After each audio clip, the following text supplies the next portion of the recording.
এই যে দেখুন কি সুন্দর একটা আকর্ষণীয় 3D লোগো এই যে জেমিনি আই আমাদেরকে তৈরি করে দিয়েছে। আসসালামু আলাইকুম। এই ভিডিওতে আপনাদেরকে দেখাবো কিভাবে আকর্ষণীয় আপনার চ্যানেলের জন্য ট্যাগ রিলেটেড লোগো তৈরি করবেন। যদি আপনার চ্যানেল ট্যাগ রিলেটেড হয়ে থাকে তো আমি একটা কমান্ড প্রম্পট লিখে রাখছি, এখানে বলছি যে ইয়ামিন সফটওয়্যার টেকনোলজি নামে একটা আকর্ষণীয় 3D লোগো তৈরি করব, ইংরেজিতে প্রম্পট দাও। তো এটা আমি টেক্সট ফাইলে লিখে রাখছি, ঠিক আছে। তো এটা আমি কপি করলাম, এখান থেকে কপি করে আমি চ্যাট জিপিটির মধ্যে এখানে পেস্ট করে দিচ্ছি, ঠিক আছে। এখান থেকে পেস্ট করে এন্টার ক্লিক করলাম। তো দেখি চ্যাট জিপিটি আমাকে কীরকম প্রম্পট দেয়।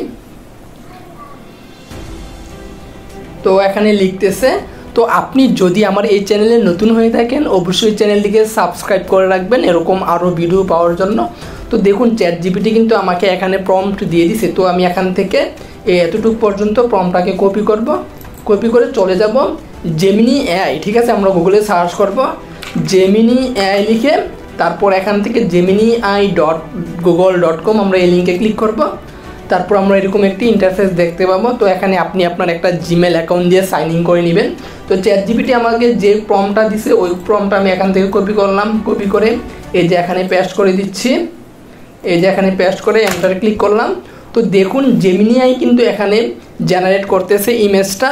একটু অপেক্ষা করুন, এটা চ্যাট জিপিটি থেকে অনেক দ্রুত ইমেজ তৈরি করে দেয় জেমিনি আই। তো এখানে এই যে জেমিনি আই ছবি তৈরি করতেছে বা লোগোটা তৈরি করতেছে আমাদের। এই যে এখানে এই যে দেখুন কি সুন্দর একটা আকর্ষণীয় 3D লোগো এই যে জেমিনি আই আমাদেরকে তৈরি করে দিছে।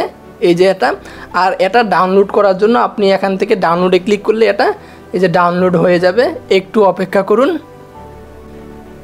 তো দেখুন আমাদের লোগোটা কিন্তু ডাউনলোড হয়ে গেছে। এবার যদি আমরা লোগোটাকে ওপেন করি এখান থেকে, এই যে দেখুন আমাদের লোগোটা যেটা এই যে জেমিনি আই তৈরি করে দিছে চ্যাট জিপিটির কমান্ড অনুযায়ী। তো এভাবে চাইলে আপনারা যে কোনো লোগো ট্যাগ রিলেটেড লোগো তৈরি করতে পারবেন এই যে জেমিনি আই থেকে। তো এই ভিডিওটা এই পর্যন্তই। যদি ভিডিওটি ভালো লেগে থাকে অবশ্যই চ্যানেলটিকে সাবস্ক্রাইব করে রাখবেন। ভালো থাকেন সবাই, আসসালামু আলাইকুম।